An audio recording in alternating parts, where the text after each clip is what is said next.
আউযু বিল্লাহি মিনাশ শাইতানির রাজিম বিসমিল্লাহির রহমানির রহিম। আমাদের দেশের অনেক ছাত্র ছাত্রী মাদ্রাসা থেকে দাখিল পাস করে, দাখিল পাস করার পরে তারা কলেজে গিয়ে ভর্তি হয়। এই কলেজে গিয়ে ভর্তি হওয়ার পরে দেখা গেছে তাদের ওই ইন্টারের রেজাল্টটা দাখিলের থেকে আরও খারাপ হয়।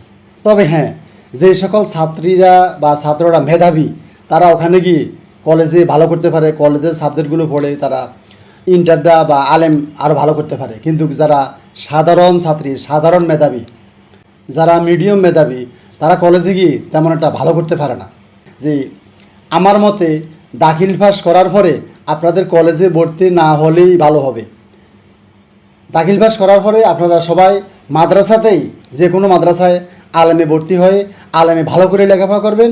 এই আলেমের রেজাল্টটা ভালো হলে এরপরে আপনি মাদ্রাসা থেকে আলেম পাস করার পরে আপনি এবার ইউনিভার্সিটিতে, বিভিন্ন বাংলাদেশে যতগুলো ইউনিভার্সিটি আছে, বিশ্ববিদ্যালয় আছে, সব বিশ্ববিদ্যালয়ে আপনি ট্রাই করতে পারেন।